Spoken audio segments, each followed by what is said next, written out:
వర్గాని భరత్ పై Rajahmundry MLA Adireddy Vasu సంచలన వ్యాఖ్యలు చేశారు. గడిచిన 5 ఏళ్లు అధికారం మదంతో వైసీపీ నేతలు ఎన్నో అక్రమాలు చేశారన్నారు. రాజమండ్రి మాజీ ఎంపీ భరత్ చేసిన అక్రమాలు ఒక్కొక్కటి బయటకు వస్తున్నాయన్నారు. గౌతమి కోఆపరేటివ్ సూపర్ బజార్కు చెందిన భూమిని అక్రమంగా భరత్ అన్యాక్రాంతం చేశారని ఆరోపించారు. 11 ఏళ్ల లీజ్ అగ్రిమెంట్ను 33 ఏళ్ల సబ్ లీజ్కు మార్చేశారన్నారు. దేశంలోనే ఇటువంటి మోసం ఎక్కడా జరిగి ఉండదన్నారు. కార్యవర్గాన్ని సైతం రద్దు చేసి అక్రమాలకు పాల్పడ్డారన్నారు. అక్రమాలకు పాల్పడిన అధికారులపై చర్యలు ఉంటాయన్నారు. కూటమి నేతలను సైతం ప్రలోభాలకు గురి చేయాలని చూశారన్నారు.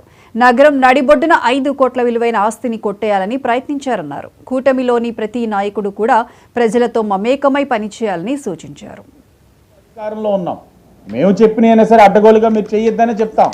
ఎందుకంటే ప్రజలకి జవాబుదారంగా మనం ఉండాలి. ప్రజలన్నీ గమనిస్తూ ఉంటారు. అక్కడ నడిబొడ్డున 5 కోట్లు విలువ చేసే ఆస్తి మీరు ఎవరికో మెప్పించడానికి ఆడిచ్చిన సూట్ కేసులు కట్టపెట్టేశారంటే ఏం సందేశం ఇస్తా ఉన్నారు మీరందరూ? ఈ ప్రబుద్ధుల వైసీపీ వాళ్ళు ఇప్పుడు ఈ ప్రబుద్ధుల వచ్చి మాట్లాడుతూ ఉన్నారు నీతి నిజాయితీ గురించి, సాంప్రదాయాల గురించి, నీతి నిజాయితీ గురించి, రాజకీయాల గురించి ఇలా మాట్లాడేది వైసీపీ వాళ్ళు. ఇలాంటి చిల్లర చేష్టలు చేసి అడ్డగోలుగా ఆస్తులు కొట్టేద్దామని చెప్పి స్వార్థంతో చేసే ఈదా నాయకత్వం అంటే ముమ్మాటికి ఇలాంటి తప్పులు ఈరోజు వెలుగులోకి ఇదో వచ్చింది.